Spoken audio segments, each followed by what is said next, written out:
When my sister handed me that crumpled receipt, I thought it was just another debt she needed help with. I didn't know she had already paid it. Not with money, but with her own baby. And the truth had been sitting in front of me the whole time. The day I realized my sister hadn't just disappeared, she'd sold her baby to pay off gambling debts, I felt the ground tilt beneath me.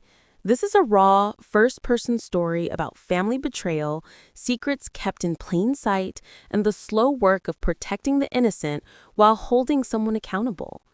I tell this story as someone who loved a sister and had to choose between loyalty and the safety of a child. You'll hear how small clues piled up, how the truth came out, and how painful choices forced us to rebuild. This is not about shaming. It's about accountability, compassion, and protecting what matters. Expect emotional moments, honest reflection, and lessons in boundaries and forgiveness. Why this matters. People search for real-life betrayal stories and storytime videos that feel authentic and earnest. If you're drawn to family drama, redemption arcs, or moral dilemmas, this episode will resonate. I share the sensory details, the awkward confrontations, and the public fallout that followed, so you can feel the scene and learn from it. If this touched you, tell me how you would respond in the comments. Would you protect the child or protect the family secret? Share your thoughts in the comments. Would you have done the same? Subscribe for more real-life stories every week. When I saw her walking out of that adoption agency with a stroller I didn't recognize, I felt my heart stop, and not in the way you hope it will. It was the kind of stop that hollows you out, that leaves you standing there with your chest tight and your brain screaming at you, this is not possible. But it was possible. My sister had sold her baby, and she was smiling like it was the most natural thing in the world. I remember the morning vividly. The sun was soft, spilling through the thin curtains of my kitchen, and the smell of burnt toast mixed with the faint tang of coffee.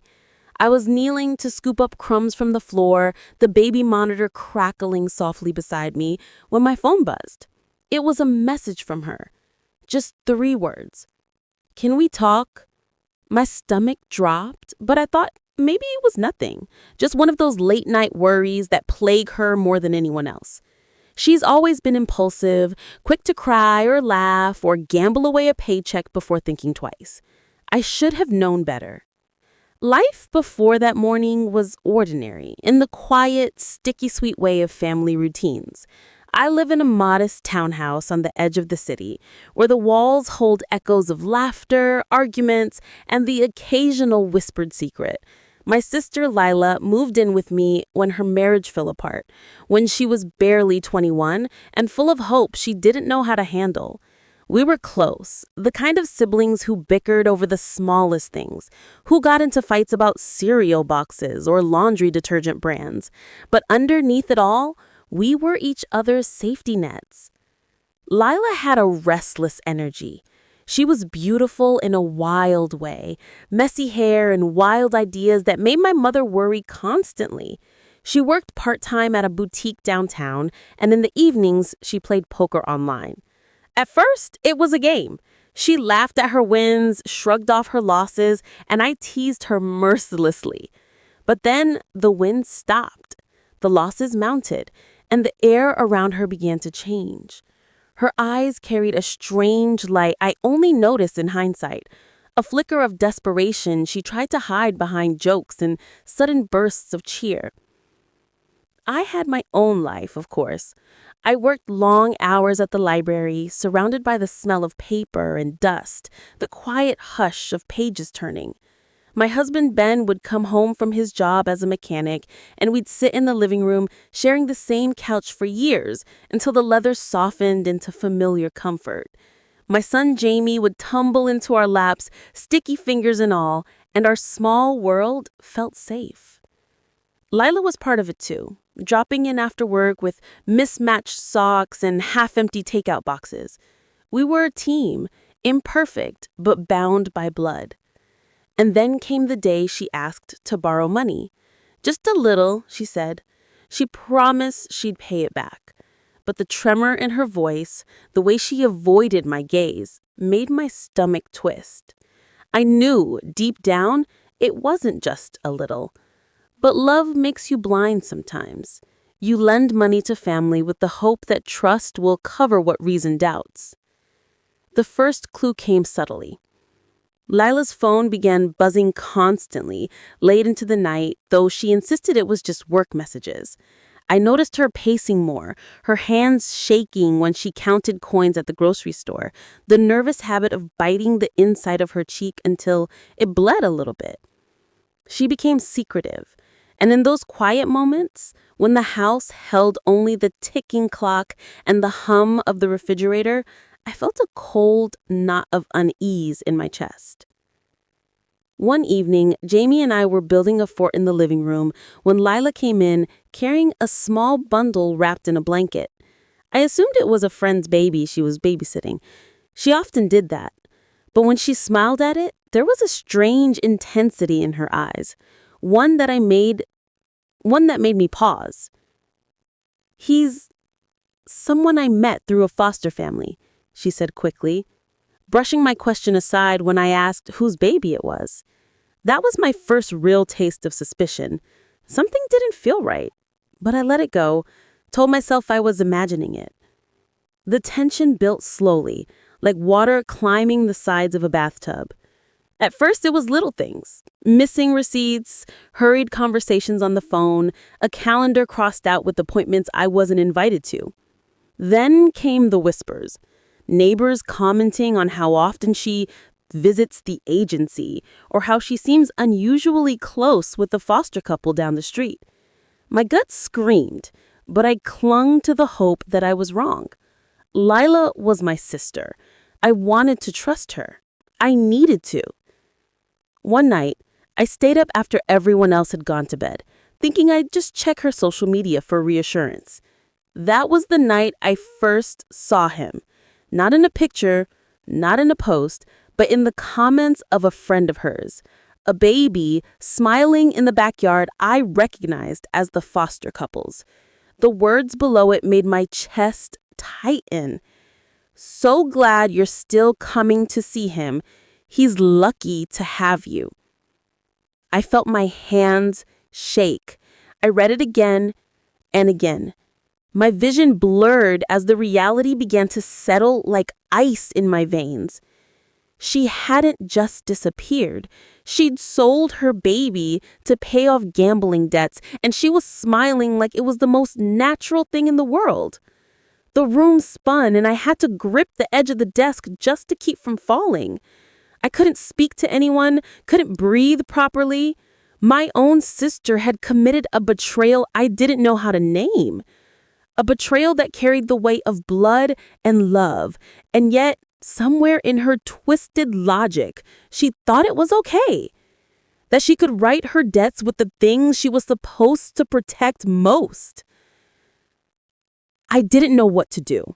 I couldn't confront her yet, not when my mind was a storm of disbelief and sorrow. So I waited, watching her, listening to the small details of her visits, the way she held her tiny hand, the way she smiled at him as though nothing had changed. I hated her for it. And absurdly, I still loved her. The truth was closer than I realized. Hiding behind everyday moments, the smell of her perfume when she entered the house, the way she hummed softly to calm herself, the nervous tug at her sleeve whenever she thought no one was looking. The storm was coming, and I was standing at the edge of it, unsure if I wanted to pull her into the open or watch the collapse quietly from the sidelines. But the reckoning was inevitable. Because some secrets, no matter how carefully hidden, have a way of breathing, and hers had just begun to exhale. I remember the first time I saw him clearly, the way his tiny fingers wrapped around Leela's thumb, the soft cooing that made my heart ache in a way I didn't fully understand. He wasn't mine, at least not in the legal sense, but he was hers. And yet, she had handed him over as if he were a debt to be repaid. I couldn't stop staring at the photograph on her phone, the baby's round cheeks and dark eyes staring back at me, innocent and unaware. That night, I paced the living room, the floorboards creaking under my feet. The house smelled faintly of lavender, a candle I'd lit hours earlier still half burned. I thought about my own son, asleep in the next room, his tiny chest rising and falling with perfect rhythm. How could she, my sister, do this? How could she place her desperation above the life of her own child? By morning, I had resolved to confront her, but confrontation wasn't as simple as barging into the kitchen and demanding answers. Leela had always been slippery, quick with words, a master at turning the conversation so that guilt and blame became a mirror reflecting back on you. I needed evidence, something concrete. I needed to see the foster family, the house, the life she had built around a lie. It wasn't long before an opportunity presented itself. Leela had agreed to meet a friend at a cafe downtown, and she brought the baby along. She was casual, laughing and joking like nothing was wrong, but I noticed the slight tremor in her hands as she passed him back and forth. I followed at a distance, careful not to be noticed, heart hammering in my chest. The cafe smelled of fresh bread and espresso, the low hum of conversation blending with the clinking of dishes. I watched from a corner as she placed the baby in a high chair, adjusting his bib and brushing a strand of hair from his forehead. And then I saw them, the foster couple. They sat at a nearby table, sipping tea, their eyes warm, but not the kind of warmth that comes from deep familiarity. This was polite, measured, transactional. My stomach twisted. I approached cautiously. "Hi," I said, my voice tight. Leela looked up, startled, and for a moment her face went pale. The baby gurgled and reached out for me instinctively, as though he recognized some fragment of family he'd never known. "Hey," she said, forcing a smile. "I didn't expect to see you here." I I think we need to talk," I said, keeping my tone calm, though inside I was shaking. The foster couple exchanged a glance, polite but wary. Leela's eyes darted around, searching for an escape, but there was nowhere to hide. I could see the tension in her jaw, the subtle tightening of her shoulders.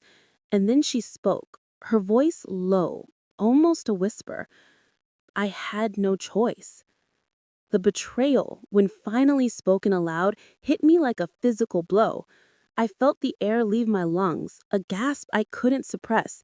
"No choice?" I repeated. The words taste bitter on my tongue. "You had a choice, Leela. You could have asked me. You could have asked Mom. You could have done anything but this." She looked down, and for a moment I thought I saw remorse, but it vanished as quickly as it appeared. "I don't understand," she said, tears glistening in her eyes. "I had debts, huge ones. They were coming for me. I didn't know what else to do. I thought if I gave him to people who could take care of him, I'd still see him. I'd still be there. Isn't that better than nothing?" Her logic made no sense, not really. But it was the kind of twisted reasoning born from desperation, from fear, from choices made under pressure. I wanted to scream at her, to shake her until she understood the depth of the hurt she had caused, but instead, I sat there, letting the silence stretch between us, letting the baby's innocent gurgle punctuate the tension. The foster couple looked uncomfortable, and I realized then how complicated the web had become. They were kind people, willing to give a child a home, yet unknowingly complicit in a secret that was ripping our family apart. I wanted to protect them from Leela, but I also wanted justice for her baby, for my nephew, for the betrayal that had cut so deep. In the following days, I tried to gather more information. I spoke to neighbors, to friends, and even to the adoption agency, always careful to remain discreet. Every conversation, every small piece of confirmation made my heart heavier. Leela had borrowed thousands, lost it all in gambling, and then she had done something I never imagined possible. She had sold her baby to pay off her debts, and yet she visited him as if nothing had changed, hiding in plain sight, smiling, laughing, pretending to be a friend rather than a mother. I started to document everything, careful to record dates, times, and interactions.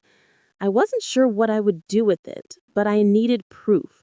Some way to confront the truth without it collapsing entirely into accusation and chaos. The worst part was watching her act normal in her home, cooking meals, laughing with Jamie, dropping laundry on the floor. She moved through her life as if the most devastating act imaginable had never happened. And every time she left the room, I felt a pang of rage so sharp it left me breathless. One evening, I caught her alone in the kitchen washing dishes, her eyes distant. I leaned against the counter, trying to steady my voice. "Why didn't you tell me?" She didn't answer immediately. She just kept scrubbing, water running over her hands, the sound steady and mechanical. Then she looked up, and for a moment, I thought I saw a flicker of the woman I used to know, the sister I loved despite everything. "I was afraid," she admitted softly. "I thought if anyone knew, they'd hate me. I thought maybe you'd hate me." "I do," I said, the words falling out like stones. "But that doesn't change what you did." Her eyes filled with tears, and I felt a strange mix of anger and pity.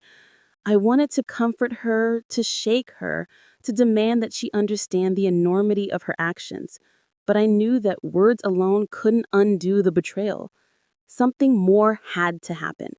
Something that would make her face the consequences of what she had done, not just to me or to our family, but to her own child. That night, I couldn't sleep. I lay awake listening to the hum of the refrigerator, the distant sirens outside, the soft breathing of Jamie in the next room. I thought about Leela's baby and how he had no idea that his mother had traded him for money, that she had hidden behind smiles and visits while the truth lingered in the shadows.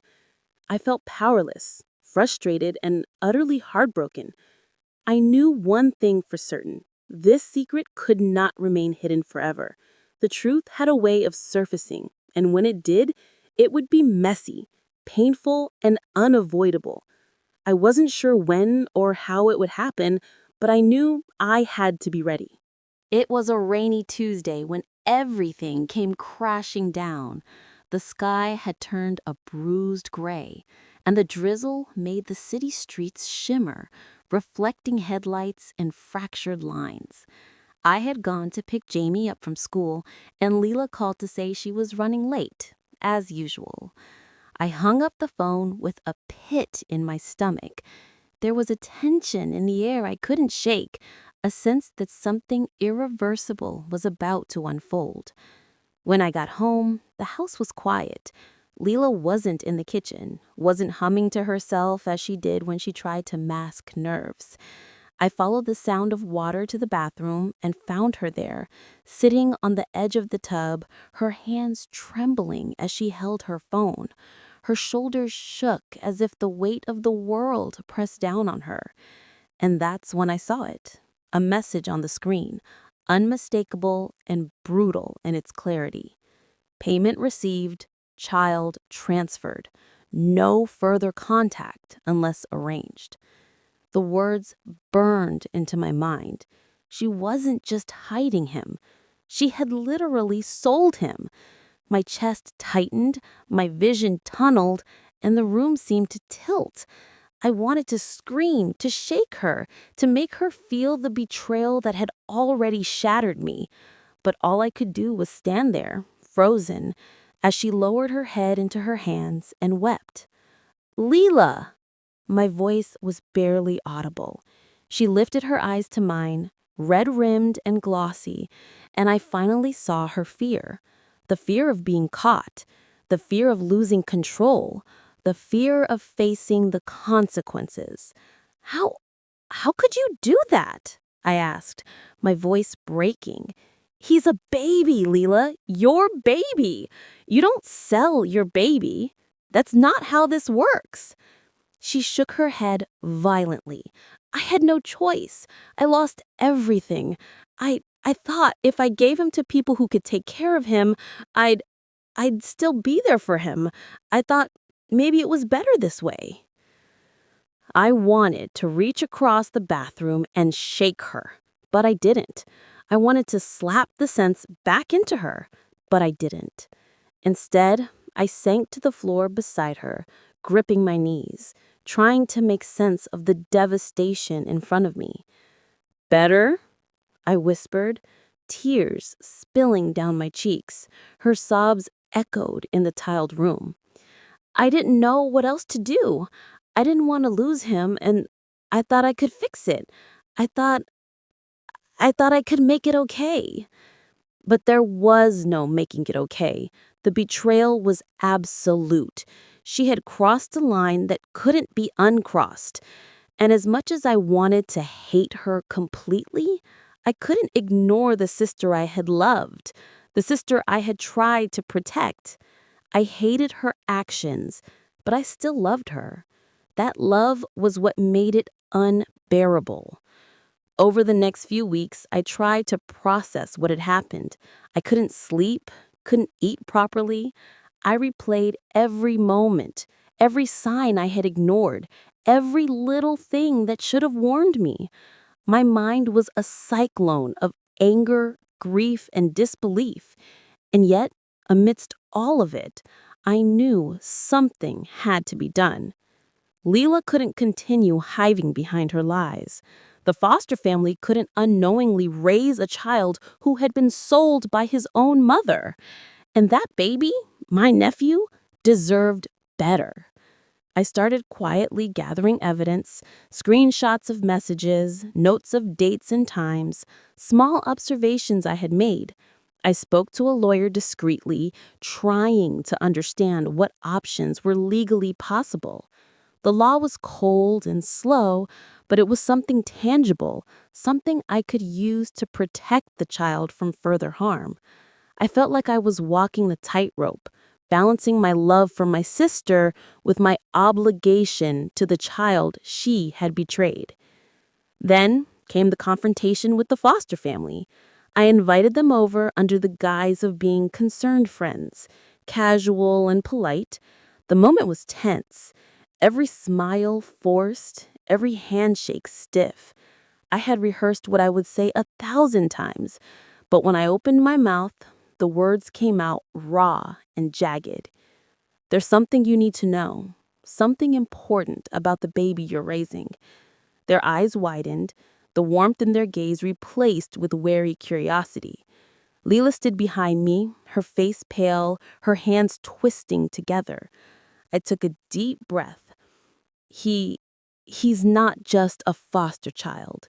He's your foster child because his biological mother sold him to pay off gambling debts. The room went silent.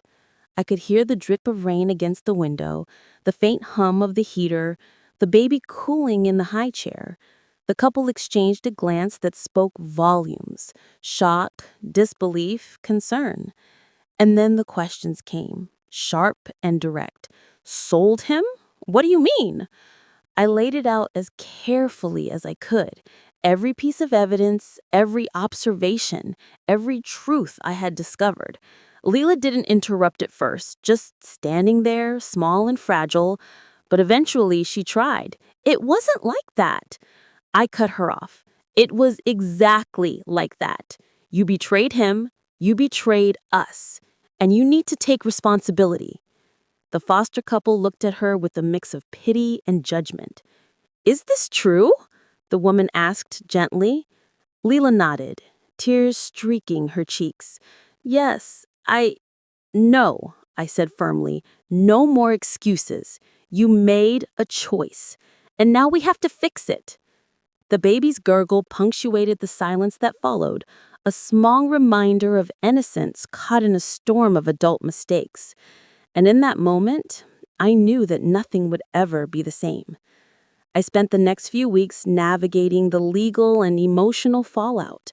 The foster family was cooperative, but understandably shaken.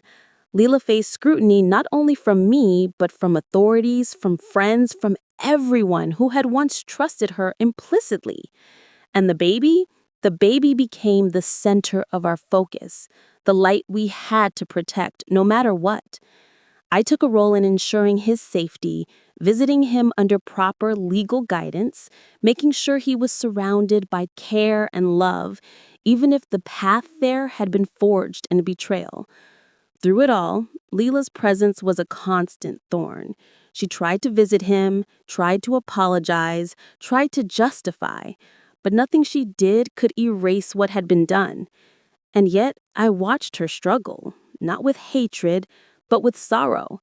It was a reminder that she was still human, still my sister, still someone who made a choice we could not undo.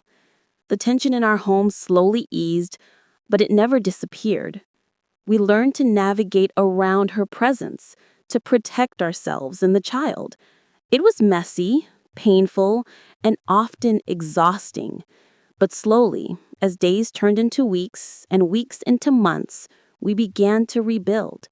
Trust had been shattered, but care could still exist, even if it looked different than before. The news didn't spread because of gossip or social media. It spread because Leela herself couldn't hold the secret any longer. She started to talk in fragments, late at night, when no one was listening, when the walls were thin and the baby slept in the next room.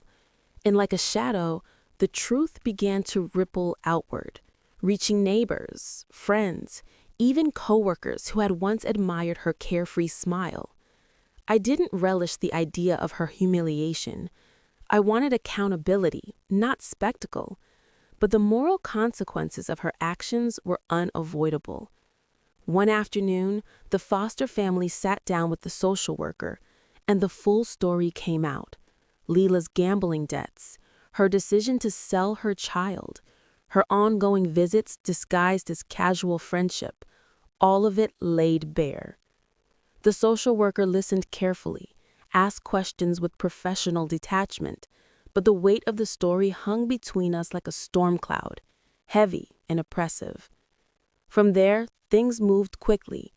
Leela faced legal consequences, but not in the way one might imagine. Authorities were primarily concerned with the safety of the child, ensuring he was in a stable, loving environment. They weren't cruel. They weren't meant to punish her for moral failings, but the law doesn't ignore them either. She was required to attend counseling, financial restitution sessions, and parenting classes all under supervision. Every step of the way, she had to confront the choices she had made and the pain she had caused. The ripple effects hit our extended family hardest. My mother wept in silence, her hands shaking as she tried to understand how her youngest daughter could commit such an act. Relatives whispered behind closed doors, some expressing anger, some pity, some disbelief. I felt the sting of betrayal in every glance, every hushed comment, yet I refused to let it define me or the child. I focused on him, his safety, his well-being, the bright light of his innocence that had survived despite the storm. One evening, I visited him at the foster home. The air smelled faintly of baby lotion and freshly laundered blankets. He reached out for me as soon as I walked in, his tiny fingers grasping my hand with a trust only a child could offer. I sat on the floor beside him, letting him crawl into my lap, feeling the warmth of his small body against mine. Leela watched from a distance, tears in her eyes, the ache of guilt etched into every line of her face. She didn't approach. She didn't speak. She simply watched, and I could see the depth of her regret. In that quiet moment, I realized that accountability wasn't about punishment. It was about recognition. She had to see, truly see, what her actions had cost, and she had to live with it. I whispered to the baby, softly, my voice trembling, "You're safe now. You're loved. And nothing she did can change that." His laughter, pure and unguarded, was a balm to the raw wound in my chest. The public consequence wasn't just legal or social, it was deeply personal. Leela faced the consequences of betrayal not in headlines, but in everyday life. Friends who once called her daily stopped returning calls. Neighbors avoided her gaze. Even those who remained cautiously supportive watched her carefully, unsure whether trust could ever be rebuilt. And through it all, she carried the weight herself. She didn't need our judgment. She already felt it in every quiet moment of reflection, in every sigh, in every tear. I, too, carried consequences. I had to navigate my love for my sister and my obligation to protect her child. I had to negotiate the delicate balance between forgiveness and vigilance, between family loyalty and moral duty. And it was exhausting, but it was necessary. Because love, real love, is not blind. It sees clearly. It acts wisely. It protects fiercely. Over time, things began to settle. Leela attended therapy, worked to understand the compulsions that had led her down such a dark path, and slowly, ever so slowly, she started to rebuild herself. The foster family, though wary, allowed supervised visits, understanding that her love, though flawed, was real. And well, I learned the hard way that family is not just about blood. It's about responsibility, integrity, and the courage to face the truth, no matter how painful. I remember the first morning when I woke and didn't feel the knife of betrayal twisting in my chest. The sun spilled golden light through the curtains, and I could hear the faint giggles of the baby playing in the next room with the foster parents. Leela wasn't perfect, hadn't magically become a saint, but she was present in the ways that mattered. She was accountable. She was human. And most importantly, the child. The child was safe, loved, and growing without fear. We never returned to the naive trust we had before. Some things cannot be restored. Some wounds leave scars that never fully fade. But there was a new equilibrium, a fragile peace built on hard lessons. I learned that forgiveness is not forgetting. It is accepting the truth, standing guard, and moving forward without letting bitterness consume you. As the weeks turned into months, I found a strange gratitude in the quiet moments. Watching the child play, hearing Leela apologize sincerely, seeing the foster parents smile with pride at the milestones. These were moments of clarity, of perspective.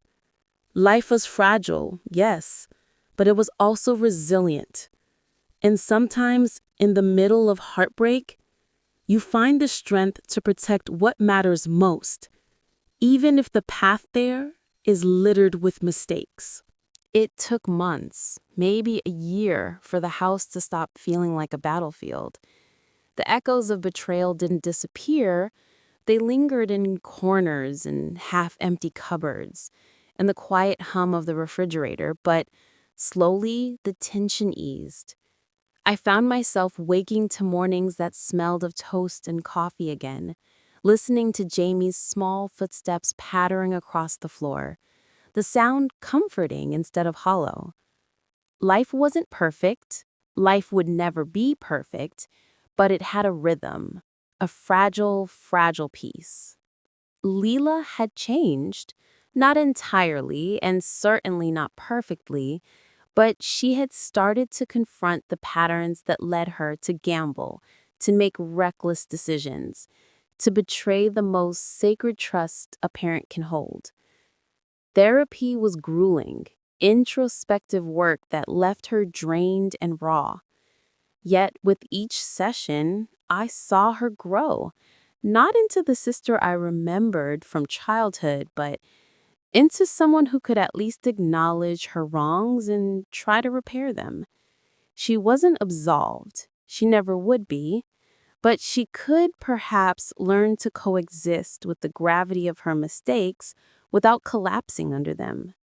visiting her child, my nephew, was still complicated. The foster family had boundaries, legal protocols, and protective instincts that couldn't be ignored. But Leela approached every visit with humility and care, never overstepping, never pretending. She learned to sit on the floor, read stories, wipe a runny nose, comfort tears, without claiming a role she had forfeited. And in those moments, I felt the sharp, conflicting pulse of grief and relief. One afternoon, I watched her cradle him, her eyes soft, her lips trembling as she whispered stories she hoped he would remember as love rather than loss. I sat a few feet away, letting the scene unfold, feeling both pride and heartbreak. He laughed at something she did, an exaggerated face she made, a funny voice she used. And for a moment, the room was just light, just laughter, free of shadows. It was then I realized something profound. Forgiveness wasn't a gift I was giving her. Forgiveness was a gift I was giving myself. By acknowledging her flaws, by holding her accountable while letting go of pure resentment, I could reclaim my own peace. I could protect the child without becoming consumed by rage. I could love my sister without enabling the mistakes she had made. The public consequences had settled, too, though never entirely. Friends who had judged quietly at first now approached with careful curiosity, some with compassion, others with lingering suspicion. The whispers in the neighborhood faded gradually, replaced by ordinary interactions and polite conversation. Leela didn't escape the shadow of her actions, but she had learned to live with it, to shoulder the weight instead of running from it. I, too, had learned my own lessons. I had learned the painful clarity of watching someone you love make choices that hurt deeply, and the resilience required to navigate that hurt without letting it define your life. I learned that betrayal doesn't always come from malice. It often comes from fear, desperation, and flawed human logic. And I learned that protecting what is innocent, even when it means confronting the people you love, is an act of courage, not cruelty. There were quiet moments in the evenings when I would sit on the couch, Jamie asleep beside me, the house still and warm, and I would think about the journey we had endured. The storm had passed, leaving us bruised but intact. Leela had faced her consequences, both legal and personal. The baby was safe, loved, and thriving. And I had learned something essential. Family is messy, human, and sometimes painfully flawed, but it can also be resilient, forgiving, and fiercely protective when the heart is guided by truth and care. We celebrated milestones slowly, carefully, without fanfare. Birthdays, holidays, small victories in therapy or school, each one was a reminder that life continues even after the deepest betrayals. And with each passing day, I felt a little more peace, a little more hope. One rainy evening, reminiscent of the day the truth fell on us like a sledgehammer, I sat by the window, a cup of tea warming my hands, listening to the gentle patter of rain against the glass. Leela sat quietly across from me, reading a book she had brought for the baby, her expression soft and focused. For the first time in a long while, I didn't feel anger. I didn't feel grief. I felt something that was almost like serenity. The quiet understanding that life, no matter how broken, could be mended in small, careful ways. I thought about the lessons this story had taught me, about trust and betrayal, about the human capacity for error, about resilience, accountability, and forgiveness. And I realized that while the past could never be erased, The present could be tended, nurtured, and protected. That was the true measure of love. Not perfection, not safety from mistakes, but the courage to face reality, embrace it, and do what is right in spite of it. Now, when I visit him, when I watch him play and laugh and grow, I feel the weight of those choices lifting, bit by bit. Leela is still my sister, imperfect, flawed, human. And that is enough. That, and the knowledge that we did everything we could to protect the innocent life caught between love and betrayal. Life goes on. It is fragile and it is beautiful. And sometimes, even in the aftermath of a betrayal that seems impossible to survive, you can find a new rhythm, a new hope, and a chance to heal.